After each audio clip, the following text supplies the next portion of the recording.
Greetings, Patriot. General Washington really appreciates you signing up, and I know you are eager to find out how you and the special powers you can wield can influence the war. So, let's find out more.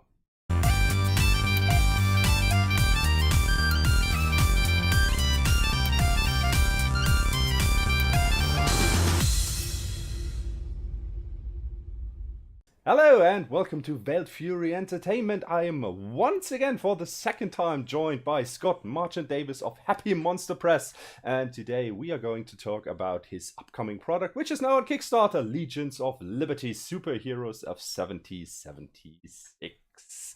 Hello Scott, and thank you so much for joining me again. Glad to have you back. Very happy to be back.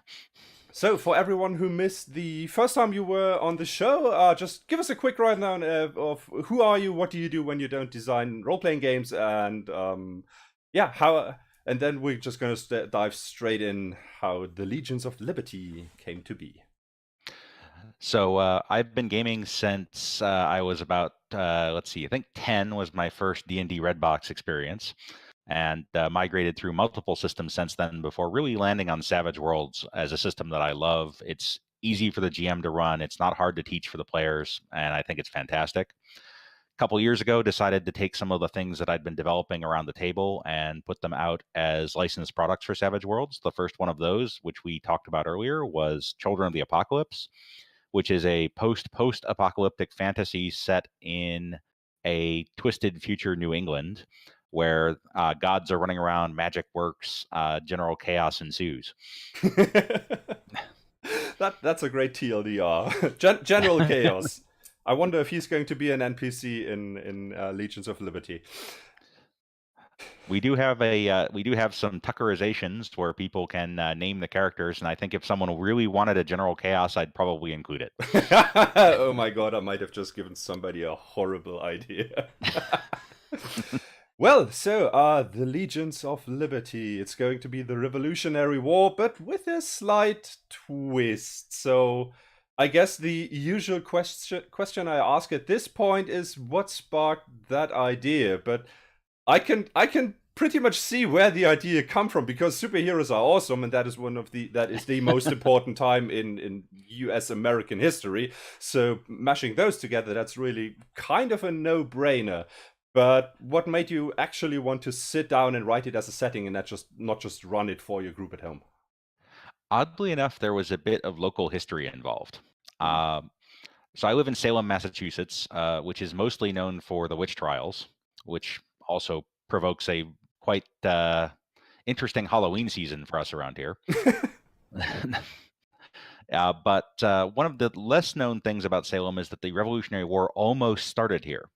Oh, okay. A couple of months before the official kickoff at the battles of Lexington and Concord, there was an expedition by British regulars coming up from Boston attempting to confiscate cannon from the Salem militia.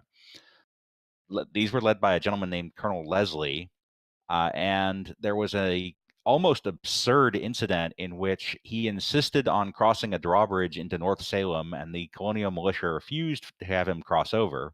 Had that gone differently, hostilities could very easily have ensued. One person was actually wounded in the altercation. But eventually, the local parish priest negotiated a compromise where Leslie was allowed to march across the bridge 40 rods into North Salem and then had to turn around and go back to Boston. This is known locally as Leslie's Retreat. But it really was almost the start of the Revolutionary War. And it's nobody knows about it unless they're local. Wow. So I thought that would be a fun way to kick off the Revolutionary War, was with that battle going differently. This time, the colonists put up more of a fight. Leslie is more intransigent, and that's the first battle of the Revolution. Wow. So this is going to be a very interesting talk we're going to have, because I know very little about the American Revolution besides what's been portrayed in popular media. So of course I've seen The Patriot, and since I'm a subscriber to the History Buffs YouTube channel, big shout out, those guys are amazing. Well, he is amazing, it's a one-man show. So I know that The Patriot is actually very far away from portraying the actual events of the American Revolution. So basically, I know that I don't really know much about it. So that's going to be interesting. So that already brings me to my first question here. So how much of the Legions of Liberty is going to be an actual depiction of historic events, and how much of it is going to be a liberal reinterpretation to get your campaign to where you want it to be? There's actually some of both. So there are a couple of decisions that we made up front when designing the setting. One was we wanted to stay fairly close to history up to the point of the revolution. So Mhm. there's not a lot of difference between the way history played out in the world, despite there being superheroes running around, up until the point of the revolution. But we also wanted the players' actions to really matter during the actual campaign. So there are places where history can diverge based on whether the players win or lose a particular battle. That will then lead them down a different path that could potentially result in things like the Americans owning Canada at the end of the war. Oh, I know some Canadians who are not going to be happy with that aspect of the campaign. Hi, Gary. Okay, so well, since now it's already been kind of brought up, it's well, the players are all going to be superheroes, well, superpowered individuals. I mean, hero is an ambivalent term depending on True, which side you're standing on. So I guess we should probably call them superpowered people. So yeah, the interesting point is only people born in the Americas have a chance to become a superpowered person. So that means every superpowered person on the side of the British is also going to be someone who was actually born in the Americas. So that's right. there could be a lot of well, tension, social conflicts, because people are basically, well, as it probably happened in the Revolutionary War, people are going to go to war against people who used to be their neighbors, maybe even part of their families, if I'm not mistaking that. That absolutely did happen. As a case in point, one of Benjamin Franklin's sons remained on the Loyalist side, and I don't know if he actually fought for the British or not, but he certainly remained on that side and ended up migrating to England after the war. So that Wow. was very, very common. The So you do have that dynamic, and depending on how much the players want to, and the GM want to emphasize role play versus straight up superhero brawling, there's a lot of potential for those kinds of conflicts to play out. Potentially, you could even have, say, a sibling who was in the British Greycoats, which are the shorthand for the Royal Superhuman Regiment, Hmm. and you might end up fighting that person who is a close relation. Wow, yeah, that's always an interesting point for most more social encounters. I can see that being used by GMs just for that exact reason. If you want to give your campaign that more personal touch, then it's going to be like, yeah, you're going to go on a night raid mission and just burn the whole place down. And when they're there, they'll just be like, Frank, what are you doing here? Exactly. What's that uniform on you? And yeah, that's going to be very interesting at the table. So, well, talking about the making of the outfits of both sides. So the role of women in the Revolutionary War are, well, that part is well documented. Also, the part where lots of women said, "Screw you, we're going to fight anyways and do our own thing." Exactly. So, how is that going to work in Legions of Liberty? Well, to start, half of the Greycoats and half of the Legion of Liberty, the unit that eventually was on the colonial side, in fact, women, because half of the superhumans born are women. So, in that sense, there's a certain amount of gender neutrality when it comes to those units. They have female officers, they have female non-commissioned officers. Women are right in the front lines. With that said, it's a very tiny population, and I took some inspiration here from something I'm going to plug, which is Naomi Novik's Temeraire series. This is also a genre mashup. It's the Napoleonic War, but with dragons. And certain breeds of dragons will only accept female captains. The captain being someone that has kind of bonded with the dragon, and they have the term in English is impressing, where if you have a hatched bird, they kind of fixate on whoever they see first as their mother. Dragons work a little bit the same way. So since these very powerful dragons will only accept female captains, they have to have some female officers in the aerial corps. But that hasn't changed the overall social structure that much. So historically, it's not that different. With that said, there's nothing in the system that prescribes you going a different direction with it. So a player or a GM could absolutely play a more socially liberal version of than was actually present in history, or you could stick closer to the historical background depending on how you want that to play out at the table. And of course, since we are already changing history in that way that there are superpowered humans, and well, of course, half of them born are going to be women. That is going to change things in the world if it had played out that way. So, yep.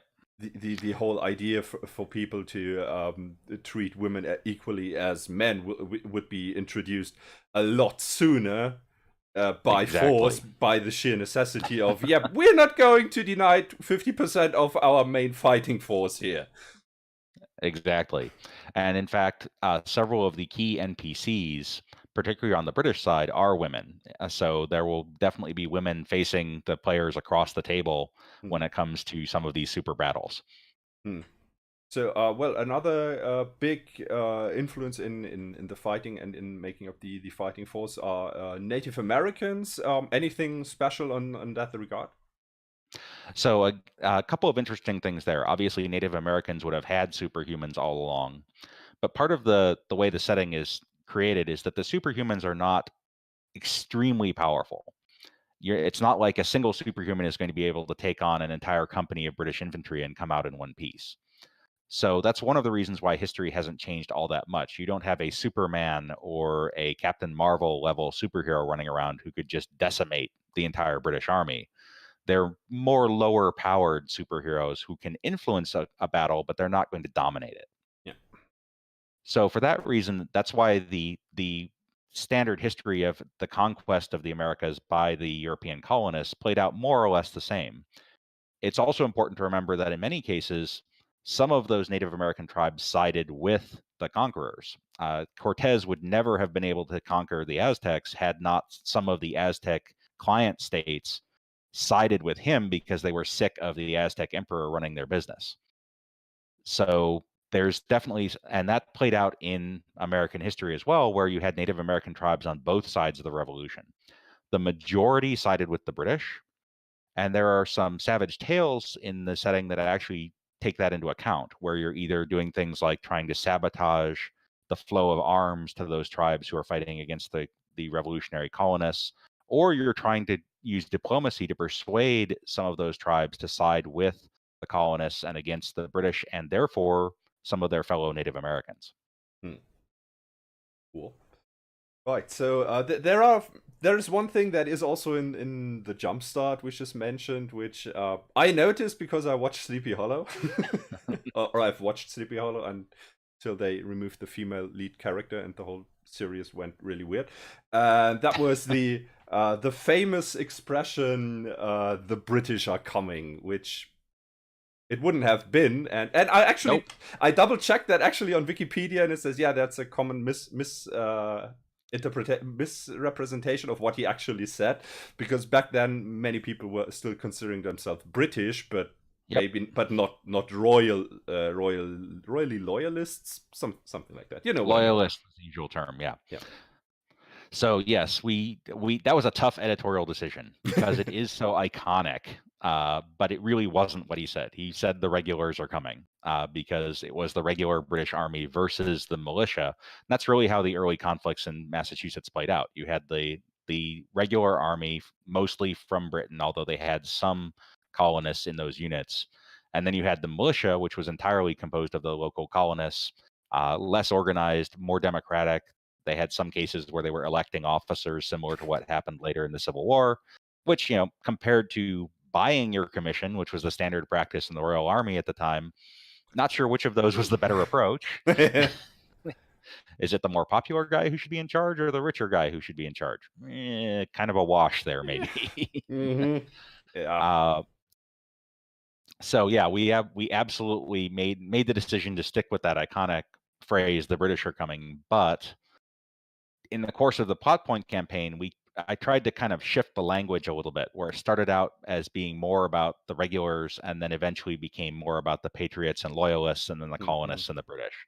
It's a tough thing to convey though, because it really is very iconic in the US that the British are coming is what Revere was yelling on his ride, or in our case, because he is a super speedster on his run to Salem to warn the militia. Yeah. Which actually touches on the introductory adventure in the Jumpstart. So you guys should actually absolutely check out the Jumpstart. Except if you're watching this when the campaign has already concluded and you can buy the whole book. So just do that then. Even better. Well, so yeah, superpowered humans, which means arcane background superpowers. And I'm just basing this on what I've read in the Jumpstart. So in the Jumpstart, you are basing it on the old Savage Worlds deluxe version of the arcane background superpowers. Correct. So that was a deliberate decision then. Yes. When the Savage Worlds Adventure Edition came out and we saw the arcane background gifted, we really had to think about, do we want to migrate over to that or stick with what we have? And the power level was the deciding factor there. In order to get a new power as a superhuman, you have to buy the new power edge and you have to buy the skills in our setting, versus simply buying the new power and already having the skill, which is how the arcane background gifted works. So we actually wanted to make the power curve flatter, make it harder for superheroes to become more powerful with experience, because we thought that fit the setting better. So this way, it's more expensive in terms of spending advances to build up a power or to gain new ones, versus simply taking a new power edge and suddenly you might have a D10 and 2 entirely new powers. So they'd need but they still would get 2 new powers with the edge. They just then have to buy 2 more sets of skill. Right. So they start out unskilled with those new powers, which could be interesting. And it's even more so because we also use the no PowerPoint setting rule. So whatever PowerPoint cost those powers have, that becomes a penalty on that skill roll as well. So you might be rolling a D4 minus 6 for a particularly good power until you get some skill in it. That's going to be very interesting, but yeah, still better than somebody who doesn't have access to those powers. Well, there might be a chance for him to pull it off, and also with the no PowerPoints option, you can just concentrate. Let me see if I can recite the rule correctly. You can concentrate for a round to negate, I think, up to 2 points of penalties. So correct.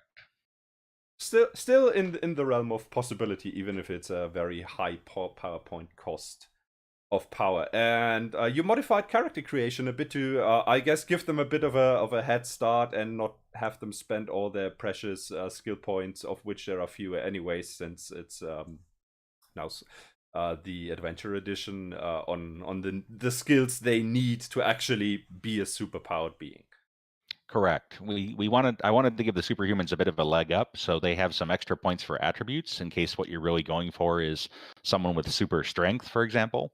You have more attribute points to jack that strength up to a D10 or a D12, and also extra skill points that are specifically intended only for the superpower skills. So if you just take one power and you want to stick with that one power, you can start with a D12 in it essentially for free. And I did have one character in the playtest campaign who did precisely that. And she started out with shape change. So that made for some really interesting shape changes in the campaign, one of which we're going to depict with our trademark Sharpie and art. And that is when she changed into the form of a giant crab and attacked a British vessel during a naval action. So basically, she kind of crawled up over the side of the thing, causing quite a morale penalty for that particular mass battle. I can imagine that. Yep, that's going to be marked on some maps. Yeah, there are actually monsters here. Just avoid area at all cost. Yep. But if you take new power, then you can spread those points around a bit more. You have more flexibility. We also added some new edges that help offset some of these penalties. For example, you can have power focus, which gives you a bonus on your power roll that helps offset the cost of the no PowerPoint rule penalties. Yep, and besides that, there is also something you call reflexive power. So how did you get the idea for that?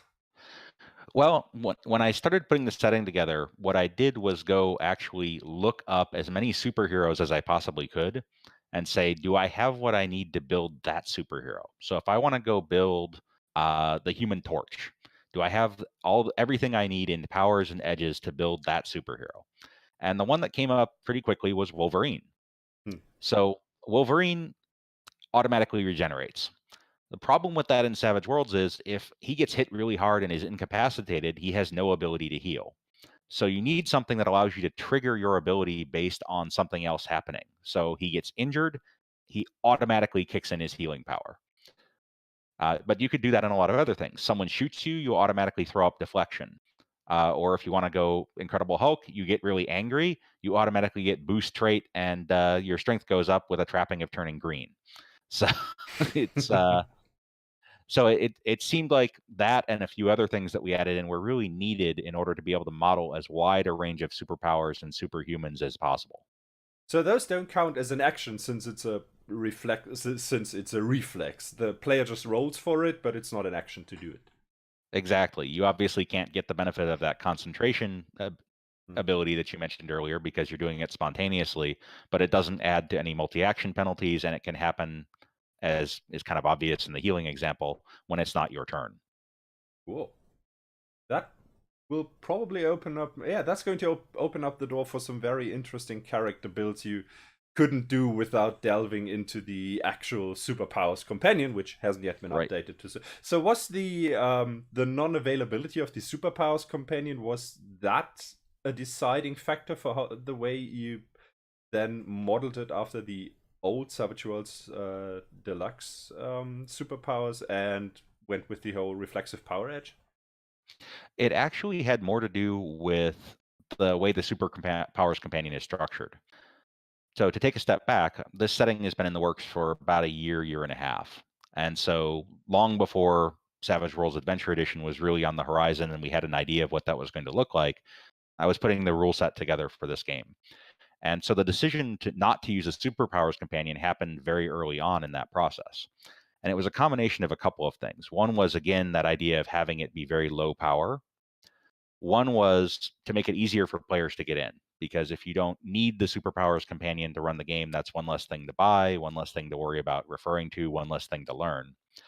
And the last one was that a lot of the superpowers companion seemed to assume a modern or more than modern level of technology, Hmm. where you have things like super sorcerers, but you also have a lot of things where you have rail guns and armor suits and things like that that fit perfectly for a modern or close to modern superhero setting, but don't really fit in a black powder world.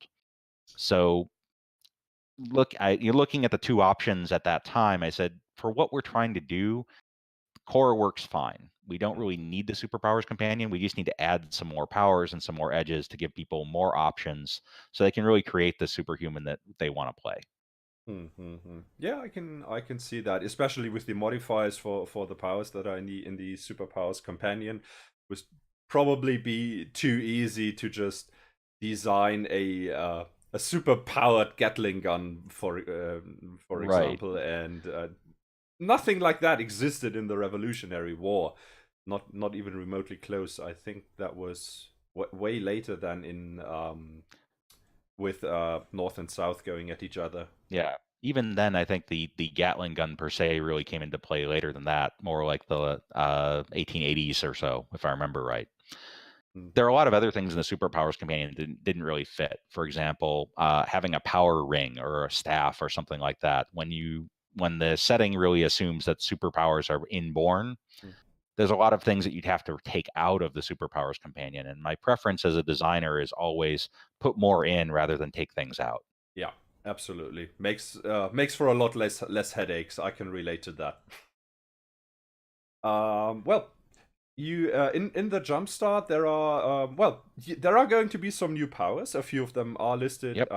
in the jumpstart, and the powers you had in there, they are still at a base duration of 3. That is that a leftover from back when the whole process started? You started putting things together. It is, and Okay. the jury's out on whether we're going to change that. For Legion of Liberty itself, it really doesn't matter because with no PowerPoint, space duration is more or less irrelevant. Hmm. Sure. But Yeah, but people with might look at the powers and be like, that's actually a cool thing. I would like to incorporate that into my game, and then there'd be this discrepancy between the core powers of Suede and the powers you introduce in Legions of Liberty.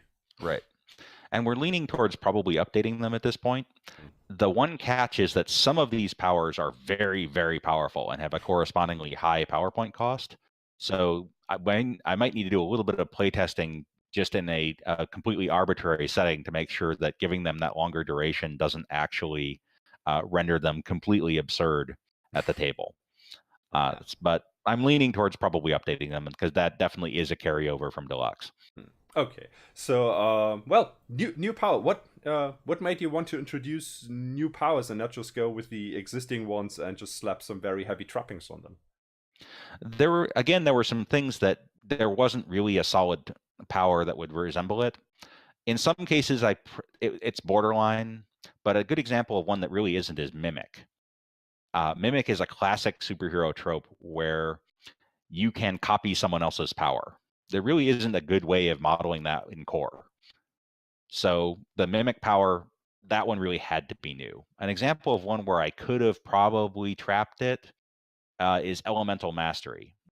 Elemental manipulation is a cool power, but it doesn't do a whole lot. If you want to do something like a water bender, you can't really do that effectively with elemental manipulation. You could layer on a whole bunch of powers and say, okay, I have telekinesis and I have entangle because I can freeze.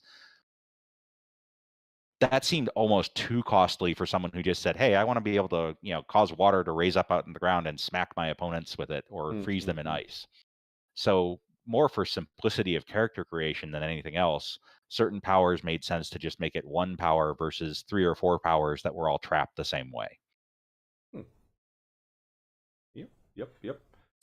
Feeling that. Okay, so well, we've touched on it a bit, but yeah, all the player characters are going to be essentially America's born superpowered beings. So what's going?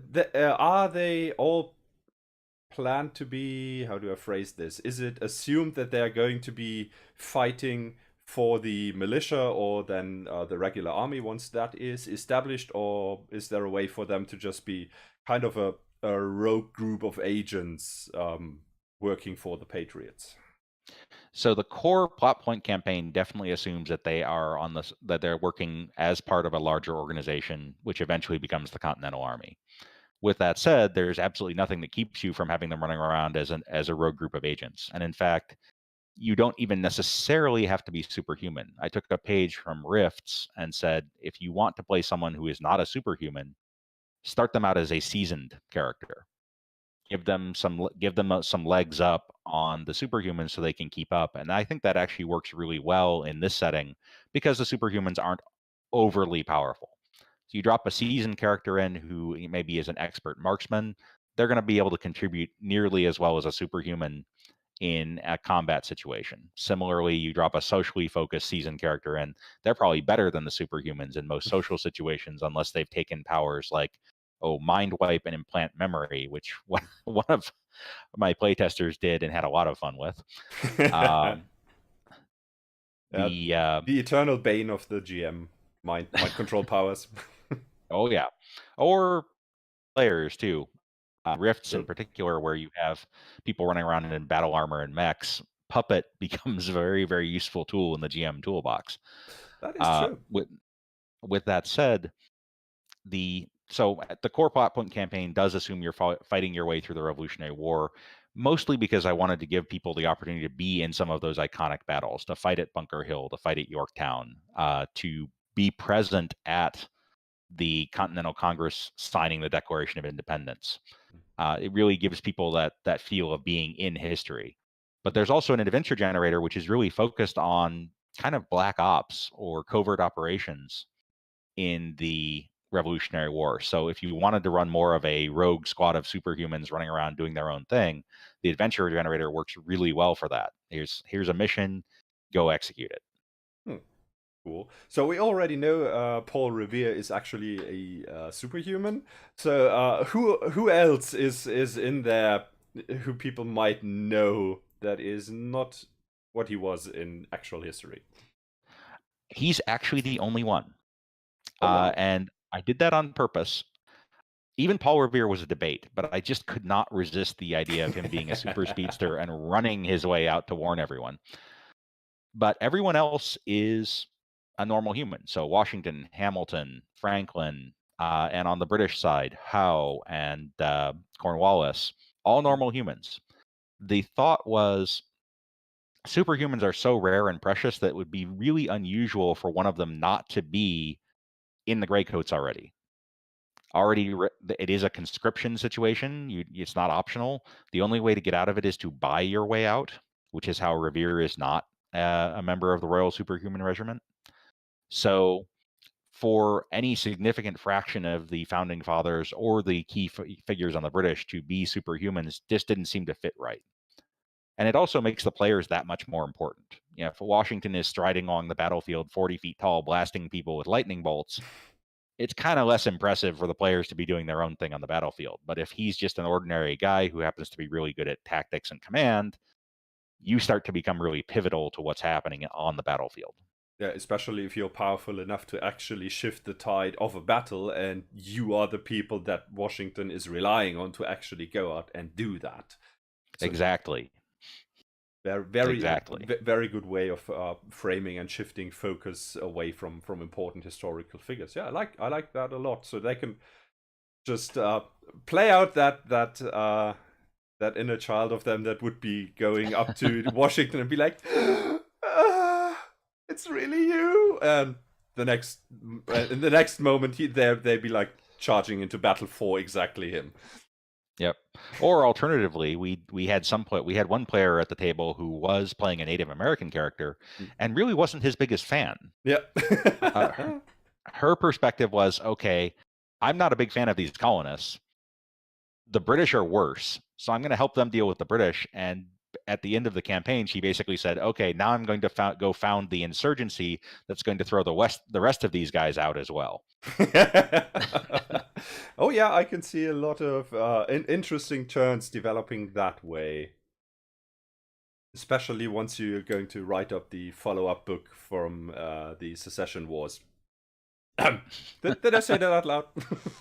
Actually, we were thinking more the Napoleonic Wars would be fun because several people have said, "Hey, can I play a graycoat?" And well, you can, but we could make it a lot more fun by actually putting them in the spotlight by having them fighting through the peninsula against the French superhuman forces, most of whom would be a lot more experienced because they were coming in from Canada back when it was still owned by the French.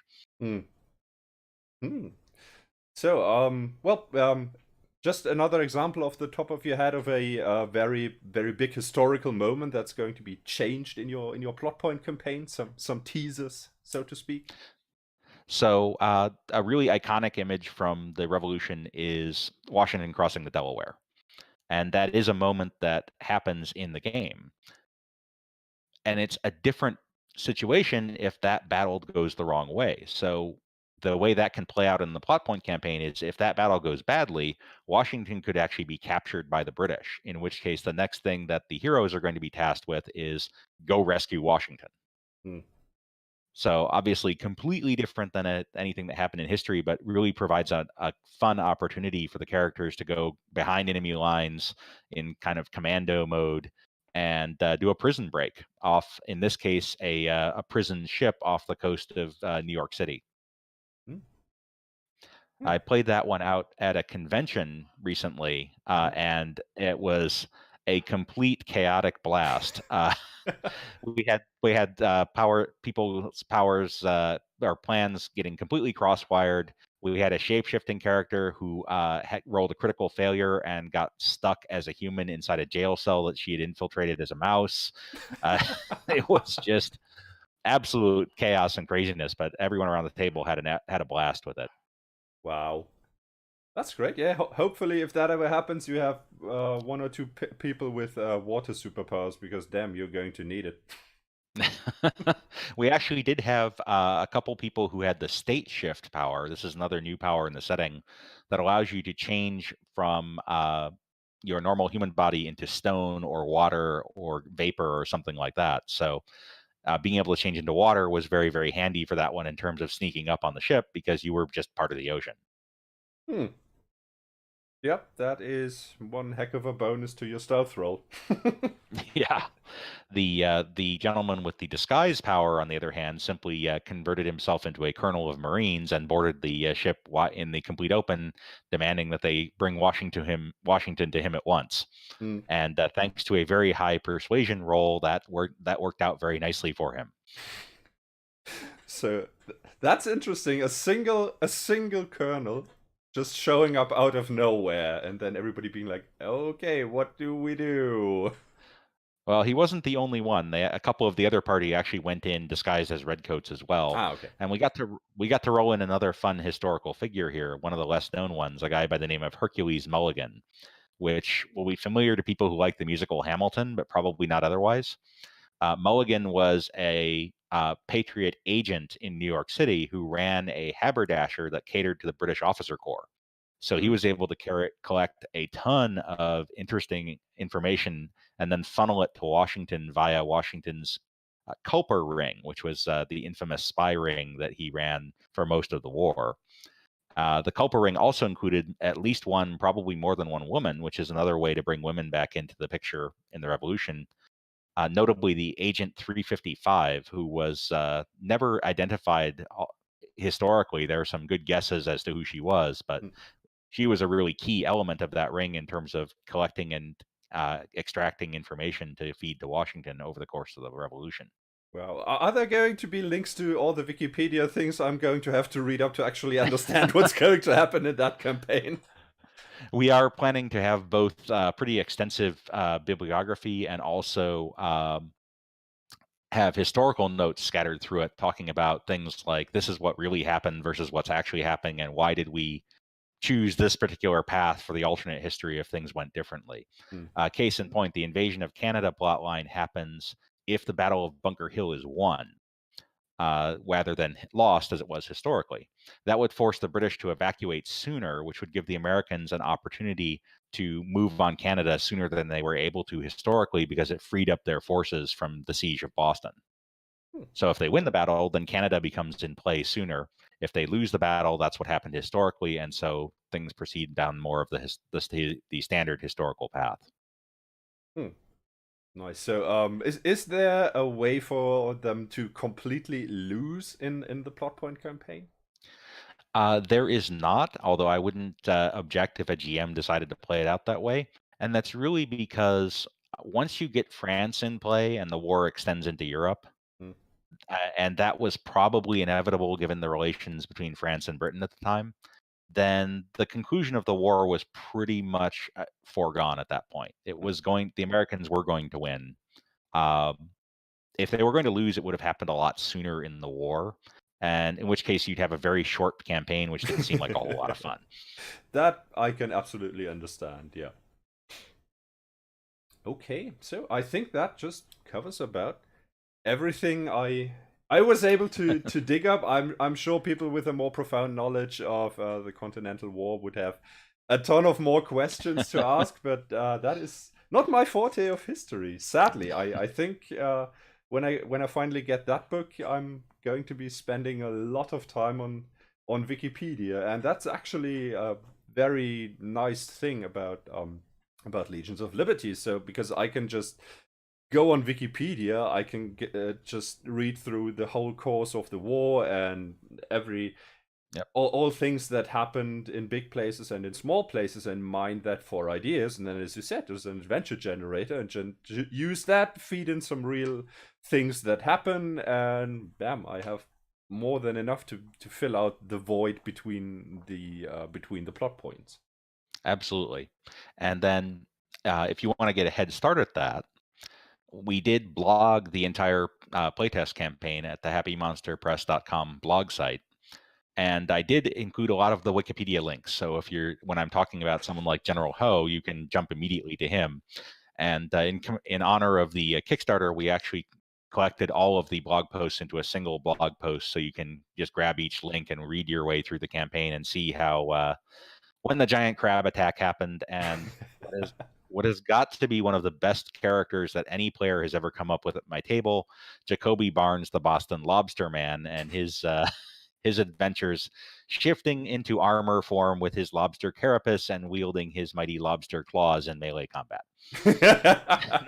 Yep, can't wait to read up on that. So yeah, thank you for collecting that. That's going to be interesting. So, well, everything Scott talked about, you're going to find links to that in the description below this video. There's going to be links to the Kickstarter, or in case the campaign has already ended, there are going to be links to the, I assume, Drive-Thru RPG site where you can buy the finished product. I'm going to include links to the Happy Monster Press blog. And yeah, Scott, anything else you want to plug at this point? Any shout-outs? So I actually would like to give a shout out to the entire Savage Worlds Aces community, the licensed publishers. They are a fantastic community. They've been a huge help to somebody coming in relatively new to the process.